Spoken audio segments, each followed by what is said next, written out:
Olá, gata, garota, menina, mulher. Esse é o Chá de Canela, a tua roda de amigas em formato de videocast. Eu sou Bruna Lima. E eu sou Ana Carolina Matos. Puxa tua cadeira, pega a tua xícara de chá e vem conversar com a gente.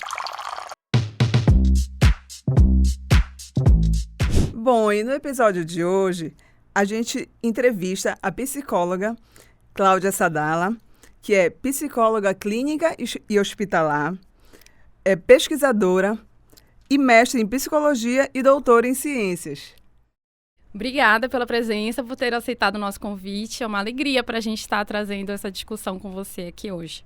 Eu que agradeço e desejo muito sucesso nessa nova fase do Chá de Canela Videocast. Ai, obrigada. Parabéns, Obrigada. né? Vocês ficaram um tempo aí sem socializar, essas discussões Sim. interessantíssimas e agora vocês estão numa fase incrível. Desejo muito sucesso e muito obrigada pelo convite e de estar aqui nessa primeira edição Sim. do Videocast. Isso é uma nova fase para a gente. Professora, muito obrigada mesmo por ter aceitado participar desse momento aqui de bate-papo.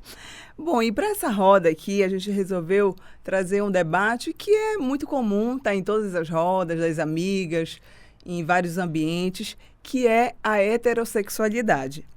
Bom, esse universo aí é muito grande, a gente poderia passar aqui 3 dias conversando, mas a gente vai fazer aqui alguns recortes para tratar um pouquinho desse assunto.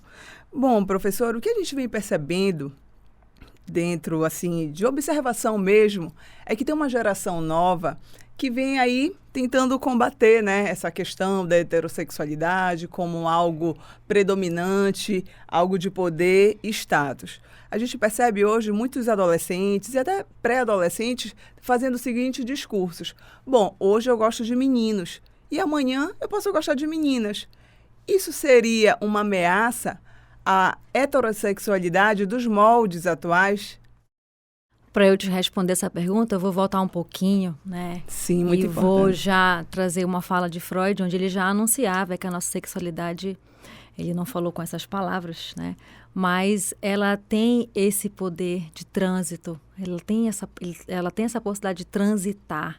E aí a gente fala de uma sexualidade mais plástica, mais transitória, que transita em relação aos nossos afetos. Então a gente sai, né, de um momento aí onde existia uma heterossexualidade compulsória, ainda que existissem manifestações de pessoas, homens e mulheres, transitando tanto em relação à orientação afetivo-sexual quanto em relação às questões de gênero, mas isso não era público, isso era abafado, isso era invisibilizado em função de uma heterossexualidade compulsória, em função de uma série de questões e aspectos culturais, históricos, como você mesma falou, né, Bruna? A gente poderia aqui ficar um tempão. Só que a gente vem se questionando há algumas décadas, né, sobre esses modelos e o quanto que eles impactam negativamente tanto nos homens quanto nas mulheres. E aí eu acho que é interessante nós pensarmos nas novas formas de sermos homens e de sermos mulheres. Novas perspectivas para atuarmos, ou como diz Judith Butler, performarmos em relação a gênero, performarmos em relação aos nossos corpos, como que eles vão, né, estar aí transitando em relação aos nossos afetos. E quando você traz essa questão, é que a gente tem uma geração, e aí daqui a pouco a gente vai falar um pouquinho de uma pesquisa que aponta, né, esse indicador, que vem questionando todos esses processos. Na verdade, a gente já tem um questionamento anterior, né, pesquisas, né, mulheres aí, grandes referências, movimentos sociais, o próprio movimento feminista que vem questionando e trazendo pautas extremamente importantes, porque na verdade acho que é muito relevante a gente trazer que o movimento feminista não é contra os homens, ele é contra uma estrutura social que invisibiliza mulheres e que também acaba colocando os homens numa possibilidade de não expressar emoções, de não admitir suas vulnerabilidades, de não conseguir, né, estar se olhando, se buscando, se autoconhecendo. E a intenção é que a gente tenha relações paritárias, igualitárias, né, para que a gente viva numa sociedade mais justa. Então, acho que esse é o primeiro ponto para a gente pensar, né? Sim, Desculpa. É porque você falou dessa questão da teoria de Freud, que era justamente uma das coisas que eu dei uma lida, né? Dei uma estudadinha, assim. E que não é uma teoria de agora, né? Essa teoria da bissexualidade não é algo novo. Mas eu sinto que as pessoas estão resgatando isso, assim. Aliado a um comportamento um pouco mais livre, né? Uma coisa um pouco mais fluida, assim, principalmente nessa nova geração, essa geração de adolescentes e pré-adolescentes, como a Bruna bem pontuou. E agora você falando, assim, da questão dos movimentos feministas, né, você acha que essa junção de coisas, da maneira como as pessoas têm se enxergado e colocado essa liberdade, assim, na frente de tudo, você acha que, juntando esse movimento feminista, você acha que isso pode também trazer essa liberdade maior para as pessoas expressarem a sexualidade de uma forma um pouco mais livre mesmo? Acho que sim, e acho que não é só a questão da liberdade, mas é o entendimento das nossas possibilidades, mas sem esquecer as nossas responsabilidades também, né? Que às vezes a gente vê muito as pautas feministas e essas falas sobre liberdade muito relacionadas a uma não responsabilização. E eu acho que a gente precisa trazer um discurso que consiga equilibrar essas questões, senão a gente fica muito no faço o que eu quero, como quero, a hora que quero, e penso que isso traz, sim, prejuízos emocionais para homens e mulheres, né? Prejuízos, inclusive, para a nossa saúde mesmo, física e mental.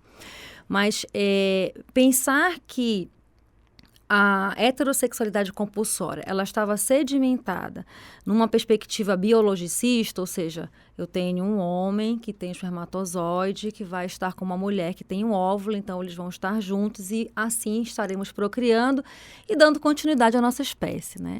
No momento em que nós evoluímos cultura, a gente tem essa biologia que nos sustenta, lógico, mas a gente também passa a pensar novas coisas, a querer coisas, a desejar outras questões. Então, isso nos faz sair, né, só dessa condição biologicista. Então, por exemplo, pensar que uma mulher, ela pode sim ser extremamente feminina, mas não querer ser mãe. Uma mulher pode estar casada, mas não querer, né, enfim, vivenciar a maternidade nos moldes que a gente costuma conhecer. Mas ela pode maternar de outras formas. Ou que um homem encontre um outro homem e que eles possam buscar outras formas de construir a família com filhos, né? Então, são possibilidades que a gente foi construindo ao longo do tempo, né? Ao longo desses processos culturais, históricos. E a heterossexualidade, né? Se a gente for pensar aí na última pesquisa do Plano Nacional de Saúde, que aconteceu em 2019, mas só foi publicado em 2022, a gente tem, né, pensando aqui no Brasil, que quase 95% das pessoas se autodeclaram como heterossexuais. Então, a gente está bem longe, né, disso acabar. Só que a gente tem uma geração que está pautando isso de maneira diferente, né? Então, não é compulsório. Eu preciso entender melhor isso, eu preciso olhar melhor com mais cuidado, né? E olhar o que eu sinto, o que eu penso, o que eu desejo. Eu acho que é por aí que a gente está tentando aí se organizar. Mesmo tendo essa nova geração que está aí nesse combate, que de repente não participou dessa pesquisa, porque olhando a partir dessa pesquisa, a partir desses dados que tu deste, é hegemônico, né? Essa questão da posição hétero no mundo, na sociedade. Ainda é hegemonia. Porém, tem essa nova geração que vem aí nesse combate, nessa contramão, digamos assim. Eu não sei se eu estou falando a partir de uma bolha também. Não quero ser irresponsável aqui de afirmar algo que eu não tenho conhecimento, mas a partir, de repente, de uma bolha, existe aí uma geração que vem na contramão dessa hegemonia, né? Uhum. Dessa sociedade hétero que se gosta de colocar no mundo dentro desse... Até porque é o que é aceito, é o que é também em muitos momentos imposto, né? Uhum. Não só como dentro na igreja, em vários ambientes sociais. A gente tem as instituições sociais que elas delimitam parâmetros de comportamento, né, do que é certo, do que é errado, do que é permitido, do que não é. Mas tem uma questão interessante que eu quero trazer em relação a essa pesquisa, porque a gente olha assim, nossa, hegemonicamente somos heterossexuais. Mas eu quero detalhar como é que essa pesquisa é feita, né? Então, vai uma pessoa lá do IBGE, vai lá nessa casa que é selecionada, claro, com todo um cuidado estatístico. Mas essa pessoa, ela chega nessa casa, ela pergunta para quem está na casa. Sim. Que pode ser o pai, que pode ser a avó, que pode ser o tio, que pode ser o padrasto, né? Então, aqui na sua casa, quantas pessoas tem? E como é que é isso? Sim. Né? Então, como é que essa pessoa vai dizer e declarar questões que são de fórum muito íntimo? Sim. Exato. E de que ela pode, inclusive, não conhecer. E mesmo quando esses meninos, jovens e até adultos, tá, gente? Porque, assim, no consultório ainda é muito comum a gente ter homens maduros que a família ainda não foi informada. Não é informada porque não tem que ter essa obrigação. Mas ainda não existe uma conversa tão aberta sobre esse tema, né? Então, assim, como é que eu vou dizer na frente do meu pai, da minha mãe, da minha avó, do meu tio, que eu sou bissexual, ou que eu sou homossexual, ou que eu ainda nem sei sobre isso. Ainda nem pensei sobre isso, né? E uma outra questão interessante é que a quantidade de pessoas que se autodeclararam homossexuais ou bissexuais é menor do que, na verdade, existe o dobro de pessoas que dizem assim, não sei ou ainda não estou entendendo nada sobre isso. Então, assim, que grande número de pessoas é essa que nem falou, que nem informou e que diz assim, não, eu ainda não quero falar sobre isso. Né? Esse número é maior dos que declararam dos que ser. se declararam, dos que se autodeclararam ser homossexuais e heterossexuais. Né? Tirando que é um desconhecido que entra na sua casa, pergunta coisas íntimas, né? Porque sexualidade é uma coisa muito íntima, você falar com uma pessoa desconhecida, então... Realmente, mas eu queria entender, assim, quais os impactos disso, assim, sociais, que a gente, se a gente pode estimar isso daqui a 10, 15 anos, né? Desse novo comportamento que a gente vê desses jovens, desses adolescentes.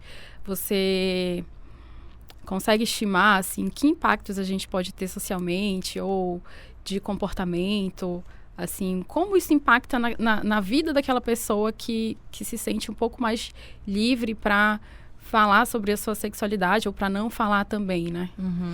Ou, só para complementar, será que essas pessoas, daqui a 15 anos, isso vai ser mais comum falar? Eu penso que sim, mas completando essa ideia da Ana, será que o cenário vai ser mais comum, né? Eu falar sobre esse assunto. Acho que nos últimos anos a gente viveu muito um cenário de extremos, né? E eu acho que a gente vem um pouco com um movimento de que ou é isso, ou é aquilo, ou isso é que é certo e isso é totalmente errado. E a gente perdeu um pouco essa perspectiva do equilíbrio e de que podemos estar, né, vivenciando a nossa sexualidade de diversas formas e isso não é uma taxação ou algo que me coloque em um lugar pior ou melhor, né? Acho que a gente vive muito esses extremos. Então, assim, quem hoje se autodeclara heterossexual, né? E aí você comentou em algum momento heterotop, algo do tipo, né? Ou quem se autodeclara bissexual ou homossexual. Não, isso daí é alternativo, isso aí topa tudo, algo do tipo, né? Então, assim, são dois extremos que eu acho que eles não são bons. Sim. Eu acho que a gente precisa pensar que as pessoas, elas, hoje, com todos os estudos que nós temos, elas têm a possibilidade de transitar, mas eu acho que esse trânsito, ele tem que ser a partir de uma educação para a sexualidade. Então, a gente vê muitas pautas sobre sexualidade na mídia, mas a gente vê muito pouco nas escolas, que é onde a gente começa a construir a nossa perspectiva sobre respeito, sobre igualdade, sobre dignidade, sobre o não, sobre os limites entre essas relações sociais, entre homens, entre mulheres, enfim. Então, eu acho que são questões que a gente precisa aí ajustar, né, para entender como que isso vai se projetar, porque eu acho também, assim, atendo muitos adolescentes e às vezes até pré-adolescentes e isso é muito comum nas falas, né, assim, a experimentação com meninos, experimentação com meninas, ou assim, não sei, ou então, assim, não tenho também interesse. É uma tendência ou sempre né? existiu? É muito difícil a gente falar que sempre existiu, né, assim, principalmente em relação aos jovens, mas assim, sempre existiu, se a gente for pegar essas teorias, sempre existiu a possibilidade de nós transitarmos, mas o quanto que a nossa cultura, o quanto que os estigmas que estão relacionados a isso nos permitiram, aí eu acho que a gente tem que ter essa compreensão, até porque o Brasil ainda é um país extremamente violento, com pessoas trans, com pessoas homossexuais, especialmente na região Nordeste. Eu quero deixar bem clara a minha pergunta, porque pareceu estranha. Quando eu digo é uma tendência da coragem, porque hoje a gente, entendeu? Da coragem de falar, desses adolescentes falarem, tia, hoje eu gosto de meninos, mas amanhã de meninas. Porque a gente, pelo que eu sei, anteriormente, as gerações anteriores eram bem mais reprimidas, não tinham essa coragem de falar. Perfeito, Bruna, entendeu? Isso mesmo. É isso Sim, que eu é uma deixar tendência claro. a gente conseguir falar mais sobre o tema, né?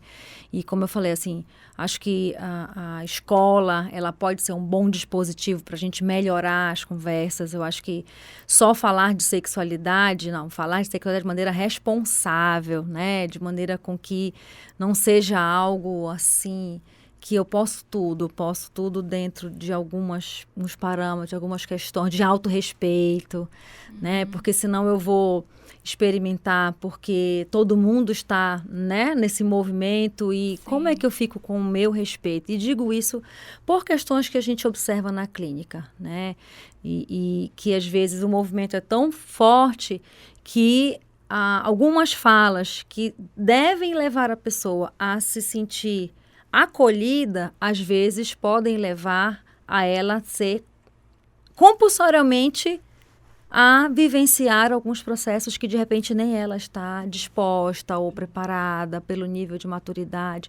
Mas, sim, é uma tendência maior a se falar sobre isso entre os jovens, entre os adolescentes, pré-adolescentes e, às vezes, muitas vezes, até entre a família, porque a mídia, assim como esse momento que a gente está tendo aqui, já está aí, né, disseminando bastante conhecimento sobre isso e a gente tem avançado muito nesse processo. Eu queria entender, porque você falou sobre essa questão de que às vezes a pessoa pode até se sentir coagida a ter uma atitude que ela não teria, né? Não quero que me cancelem, tá? Mas, mas será que a gente pode falar A gente está falando de heterossexualidade compulsória, né? Mas será que a gente está tendo uma virada de chave agora de uma bissexualidade compulsória, daquela coisa de a pessoa ter que experimentar coisas que talvez ela nem queira, né? Como você bem pontuou. Será que a gente está vivendo um momento assim? Eu não acho que seja muito assim, mas eu acho que a gente está num processo de muitos extremos. Muito lá ou muito no outro lá. Então, eu acho que a gente precisa equilibrar isso. A gente conseguiu construir um espaço de liberdade, um espaço de falar mais, um espaço de ver melhor, mas a gente precisa cuidar bem desse espaço, porque senão a gente pode se machucar, a gente pode não se respeitar em relação ao nosso momento, aos nossos movimentos, principalmente quando a gente tem meninos e meninas muito jovens. Eu estou me referindo basicamente, tá, gente, a esse público, porque Sim, os adultos eles têm a capacidade de definir, decidir. Porque eu acho que a revolução está aí no momento, a revolução vem daí. Principalmente, eu acho, dessa nova geração. Eu vejo, foi uma coisa que a gente comentou, eu e a Bruna também, que até a palavra hétero, em algumas rodas, né, alguns nichos, ela tá tendo um cunho meio negativo, assim. A gente vê muita gente, isso é coisa de hétero, como se fosse uma coisa negativa, sabe? E pra gente, que nós somos adultos, nós já entendemos, né, pelo menos a priori, a nossa sexualidade, falando de modo geral, né, da comunidade adulta. Mas, às vezes, eu me preocupo e fico pensando o impacto disso na cabeça de um adolescente, de um pré-adolescente que está ali se desenvolvendo. Ainda não sabe muito bem o que ele quer, o que ele gosta, né? Então, a gente vê essa coisa meio que negativa, assim, de... Associado, né? Associar a palavra, isso é coisa de hétero, tipo assim, é como se fosse negativo, como se fosse ruim. E a gente entende que é uma brincadeira, mas tem pessoas que podem não entender, né? Crianças e adolescentes ou, assim, também. Esse ambiente é muito hétero. Isso. Não muito vou frequentá-lo, comum. Assim, nossa, não. A gente vive um movimento da diversidade, do diverso, não só em relação à sexualidade, mas em relação à perspectiva étnico-racial, perspectiva de idade, perspectiva, enfim, todas. Então, eu acho que quando a gente se refere, por exemplo, a lugares, a gente está falando de lugares que são de privilégios, vamos dizer assim, que só determinadas pessoas, determinadas camadas sociais geralmente frequentam, né? Acho que tem esse ponto. Então, agora, especificamente em relação à sexualidade, eu vejo muito a heterossexualidade, infelizmente, muito demarcada em estereótipos, por exemplo. Aí eu vou falar um pouquinho mais do masculino, depois eu falo do feminino, né? Do masculino. Homens que geralmente selecionam mulheres a partir da condição estética. E que a gente está lutando tanto tempo por isso, né? Miss Universo agora, as mulheres vão poder se candidatar, mesmo as mulheres casadas que têm filhos. Então, assim, tá tudo bem as mulheres quererem participar de um concurso, tá, assim, abertura, né, nesse processo. Então, homens que não demonstram sentimentos, que não assumem suas vulnerabilidades, homem não chora. Então, eu acho que esse estereótipo do masculino hétero, ele traz muitos prejuízos, tanto no universo social geral, tanto quanto os próprios homens, né? Porque a gente tem, por exemplo, o impacto disso na questão do suicídio. A maior taxa de suicídio é entre homens e não é entre mulheres, né? Os homens, eles cometem mais suicídio, as mulheres tentam mais, mas os homens executam mais. Então, eu trouxe esse elemento para a gente pensar o quanto que esses estereótipos de gênero, eles impactam na nossa saúde mental. Então, eu não posso admitir sofrimento, eu não posso falar sobre o meu sofrimento, porque isso não me coloca naquela posição de provedor, naquela posição, né, do status ali, de dominante. Então, eu acho que tem muito desses estereótipos que a gente está tentando desconstruir, né? A heterossexualidade como uma possibilidade, uma vivência, mas sem tanto esses estereótipos fechados, né? De relações. A gente tem hoje a discussão sobre a não monogamia, que é uma outra discussão super complexa. Como é isso numa sociedade extremamente patriarcal, né? Então, eu acho que a gente tem que pensar nesses engendramentos e como isso impacta, né, de maneira negativa esses processos. Então, lugares hétero, pessoas muito hétero, eu acho que é um pouco a pessoa tá dizendo, nossa, a pessoa não contempla o diverso, a pessoa não respeita o diverso, essa pessoa, ou esse lugar, né, é um lugar que só aceita pessoas com esse perfil. Então, a gente está muito hoje na bandeira da diversidade, que não é só de sexualidade e gênero, mas em relação a tudo. Então, acho que a gente está querendo pessoas e comportamentos e lugares que também alcancem esses processos. E essa classificação hétero, ela vem muito associada ao masculino, o hétero. Eu acho que vem muito associado ao masculino, de um modo geral. E esse título, heterotop, é esse desmembramento aí desse comportamento, como a Ana comentou, né? Dessa associação, né? Do um homem hétero, machão, que, como tu falaste também, segue todo esse padrão. Inclusive, ano passado a gente teve estampado nos jornais esse título, nos jornais, né? O caso heterotop. Ganhou aí as páginas com o caso que ocorreu aqui em Belém, de um rapaz que provocou o suicídio de uma influencer. Como esse título, né, é muito presente e atual. Ele mesmo se colocava como heterotop nas redes sociais, na verdade, né? Então, são os dois extremos. A gente tem um grupo também de homens que, eu sou heterotop, eu sou hétero, e negam essa diversidade a todo custo, tanto que a gente tem esse levante desses movimentos, dos homens sigma e não sei o quê, né? Que são homens que reforçam aquela masculinidade.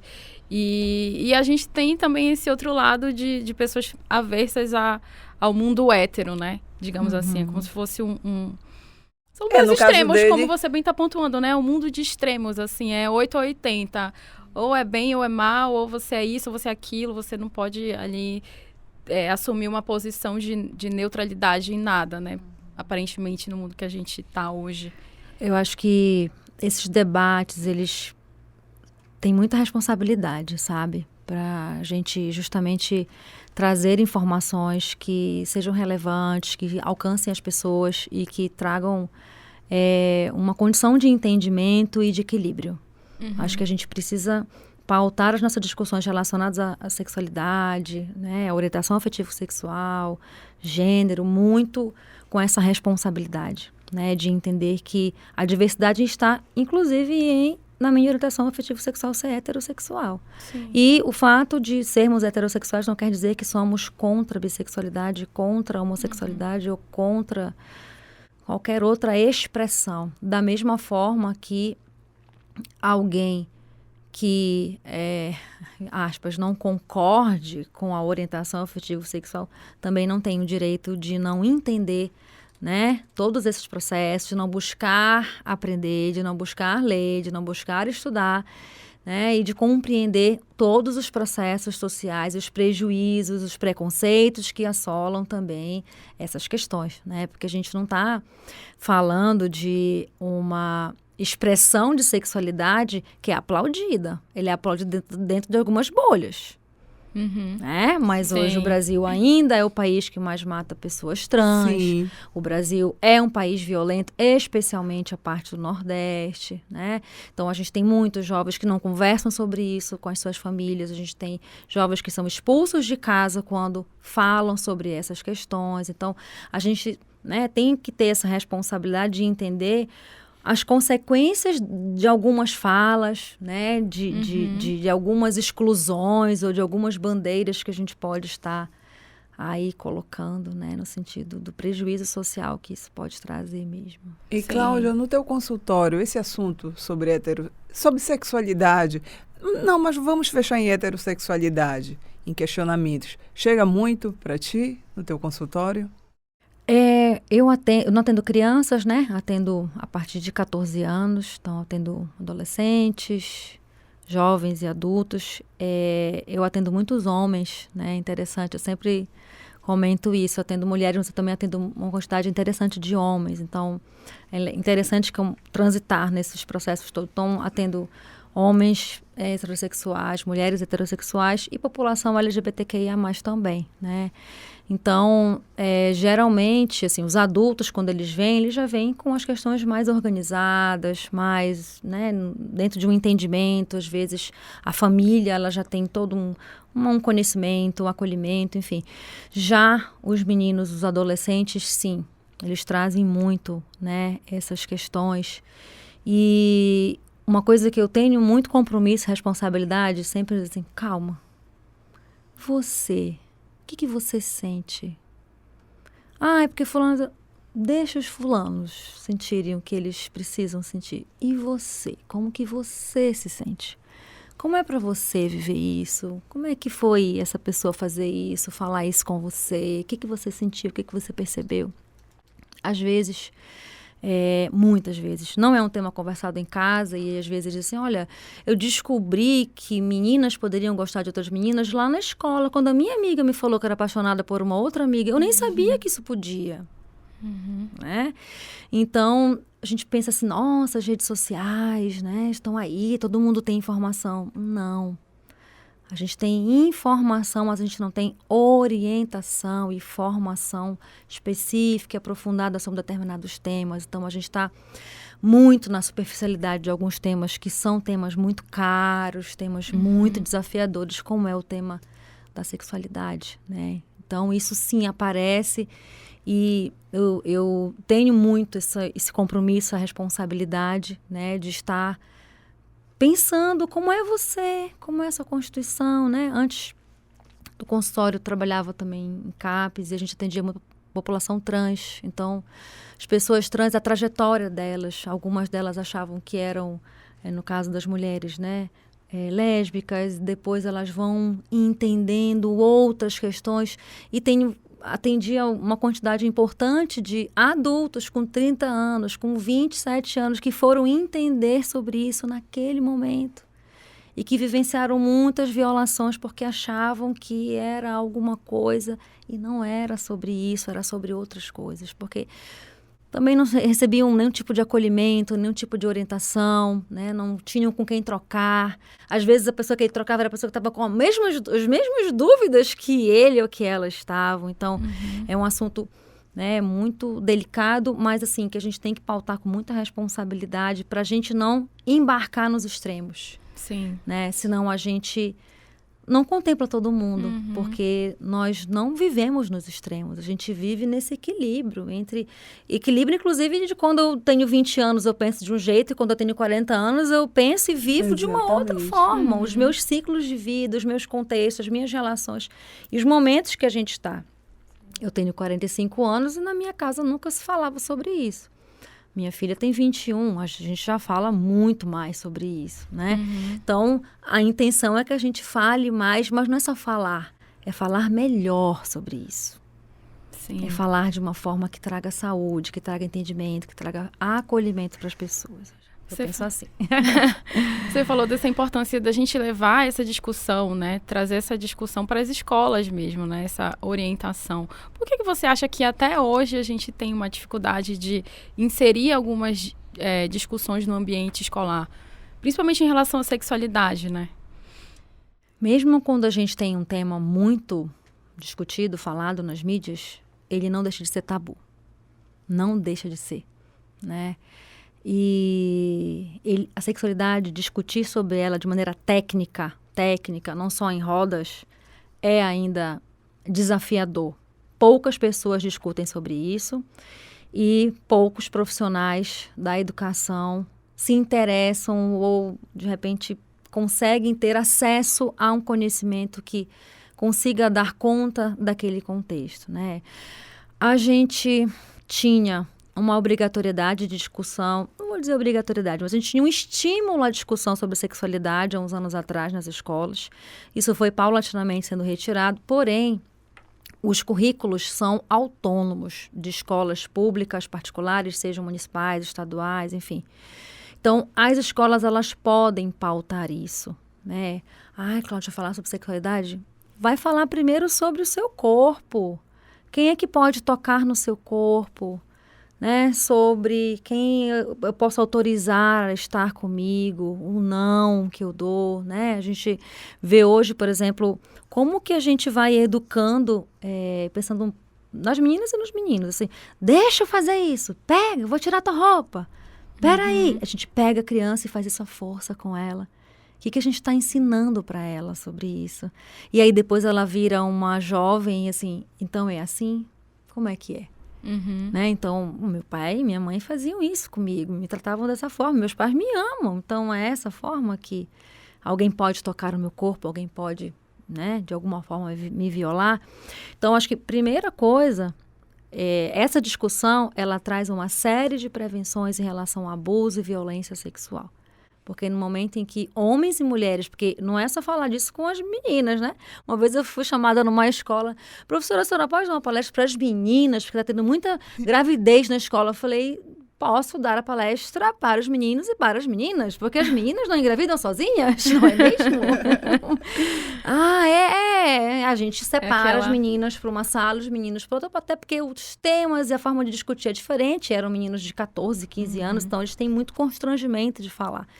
Mas precisamos falar isso para meninos e meninas, porque os meninos precisam ser parceiros das meninas, os homens precisam ser nossos parceiros, nós somos parceiras deles também, então é um tema para todo mundo e que todo mundo precisa abraçar. Inclusive, nós temos uma lei estadual desde 2018 que institui a Semana de Empoderamento Feminino, que na verdade é para trazer a discussão para as escolas sobre esse tema, para justamente prevenir as questões de abuso e violência sexual. E meninos e meninas participam. Eu fui para um evento numa escola municipal que foi incrível, né? Um menininho, né, de 8 anos, assim, falando, olha, essa foi uma cientista, essa mulher fez isso, e lá na minha casa eu já conversei lá com a minha mãe, com meu pai, que não é assim. Então, formar meninos e meninas, cidadãos e cidadãs para uma sociedade mais justa e igualitária. Eu acho que é isso que a gente precisa, sabe? É o caminhar juntos e não essa rivalidade que se cria, né? E essa responsabilidade que é sempre atribuída às mulheres, né? Assim, é uma sobrecarga de responsabilidade que a gente tem que assumir em vários âmbitos, né? Inclusive, exemplo dessa diretora que achava que tinha que dar palestra apenas para as meninas, como se fosse realmente responsabilidade apenas delas. Bom, professora, a gente gostou muito dessa discussão. Acho que foi uma discussão muito rica, que a gente conseguiu abordar não só a questão da heterossexualidade, como a gente falou da sexualidade de modo geral, assim, gostei muito, queria agradecer a sua participação por ter aceitado o nosso convite, né? E ter embarcado nessa empreitada que é o Chá de Canela, agora no novo formato. A gente está muito feliz com essa nova fase e é isso. Muito, muito obrigada mesmo. Obrigada, professora. Foi uma discussão que é para todo mundo, né? A gente quer que alcance muitas pessoas, diferentes gerações, e que seja um bate-papo assim em todas as rodas. Tomara que é a nossa vontade, né? Que esse bate-papo, de forma leve e tranquila, chegue para todo mundo, para que as pessoas se entendam mais, se aceitem mais e consiga aceitar o outro. Meninas, eu que agradeço, foi um imenso prazer, a gente nem viu o tempo passar aqui. Verdade. Acho que ficaríamos algumas horas aqui conversando sobre isso. Desejo muito sucesso nos próximos episódios e que a gente possa falar desse tema de maneira responsável, de maneira séria, mas com leveza, porque a gente pode falar de assuntos sérios com leveza. Eu acho que a gente é melhor escutado quando a gente faz dessa forma, né? Então, muito obrigada pelo convite. Adorei participar. É o meu primeiro videocast, inclusive. Que legal. Uma honra, então. É um marco, né? Para todas nós. Bom, e quem quiser acompanhar esse episódio é só acessar em oliberal.com. Vai também para as redes sociais da UNAMA. E também nas nossas redes sociais, @Chá de Canela Podcast. Tchau, gente. Até a próxima. Tchau, até a próxima. Obrigada. Até a próxima.